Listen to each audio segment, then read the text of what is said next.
Hello everyone, অনুপমার কিচেনে সবাইকে welcome জানাই। আজ বাড়িতে রান্না করে নিয়েছিলাম পমফ্রেট মাছের সর্ষে বাটা। আর দেখো, এটা আমাদের লাঞ্চ থালি। পমফ্রেট মাছগুলোকে প্রথমে ভালো করে ধুয়ে এখানে এইভাবে কেটে নিয়েছি। পরিষ্কার করে একদম জল দিয়ে ভালো মতন করে ধুয়ে নিয়ে চলে এসেছি। এরপর এর মধ্যে আমি লবণ, হলুদ আর কাঁচা সর্ষের তেল দিয়ে আমি এটাকে ভালো মতন মাখিয়ে রাখবো। কাঁচা সর্ষের তেল দিয়ে মাখিয়ে রাখার কারণ হচ্ছে মাছটা যাতে তেলে ভাজার সময় না ফুটে। কারণ হচ্ছে আঁশ ছাড়া মাছগুলো, যেরকম পাবদা মাছ, তারপরে এই পমফ্রেট মাছ, আরও কিছু মাছ আছে যেগুলো তেলে ভাজার সময় ভীষণভাবে ফুটে গায়ে পড়ে। তো তখন যদি আমরা এই কাঁচা মাছ মাখার সময় যদি কাঁচা সর্ষের তেল দিয়ে মাখিয়ে রাখি কিছুক্ষণ, তারপর ভাজলে সেই মাছটা ফুটে ওঠে না। এটা একটা টিপস। তো দেখো, আমি ভালো মতন করে মাখিয়ে রেখে দিয়েছি। এদিকে আমি এই কালো সর্ষে এবং সাদা সর্ষে দুটোই নিয়েছিলাম। এটাকে আমি এবারে বেটে নেব।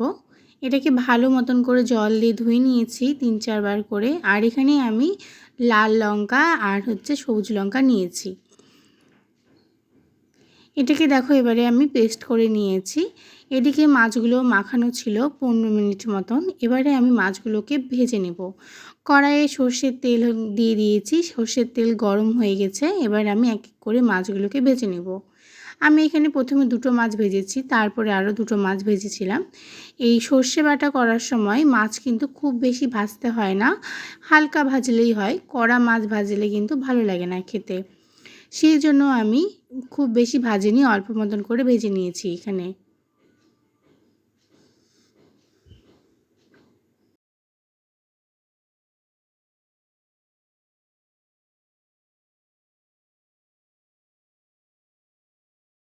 মাছগুলো আমার ভাজা হয়ে গেছে। এবার মাছগুলোকে আমি তুলে রেখে দিয়েছি।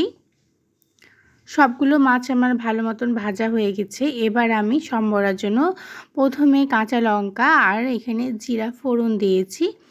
এবার এই সর্ষে বাটার মধ্যে আমি একটু জল দিয়েছি। জল দিয়ে আমি এই সর্ষে বাটাটা এই সম্বরার মধ্যে ছেড়ে দিলাম। পরে আরও একটু জল দিয়েছিলাম। এবার দিলাম এখানে লবণ আর দিয়েছি এখানে হলুদ।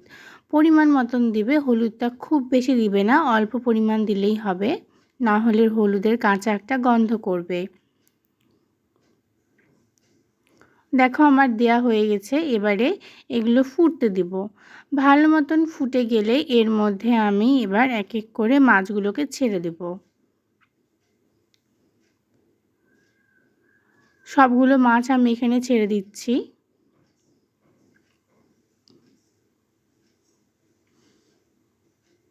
এবারে মাছগুলোকে আমি ভালো মতন করে এই সর্ষে বাটার মধ্যে ডুবিয়ে দিব, যাতে মাছের ভেতরে এই সর্ষে বাটাটা ঢুকে যায় এবং স্বাদটা ভালো আসে। এবার মাছটাও আমি ভালো মতন ফুটতে দেব। আর দিয়েছি সামান্য অল্প পরিমাণে, একদম অল্প পরিমাণে দিয়েছি চিনি। আর দিয়েছি এখানে কাঁচা লঙ্কা। আর এখানে দিয়ে দিব সর্ষের তেল। এই কাঁচা লঙ্কা আর সর্ষের তেলটা নামাবার উপরে দিবে, তাহলে একটা কাঁচা লঙ্কার গন্ধ আর সর্ষের তেলের একটা গন্ধ আসে। আমার কিন্তু বেশ ভালো লাগে।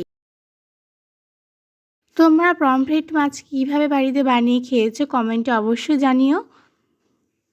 আমার মতন করে তোমরা অবশ্যই বাড়িতে এইভাবে একবার ট্রাই করো। দেখো, আমার রান্নাটা হয়ে গেছে। আমার ভিডিও কেমন লাগলো কমেন্টে অবশ্যই জানিও। ভিডিওটা ভালো লেগে থাকলে লাইক, কমেন্ট আর শেয়ার করে দিও।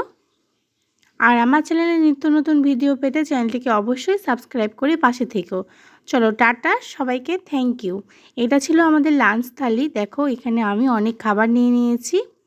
আর এই যে এটা হচ্ছে আমার বাটির মাছ।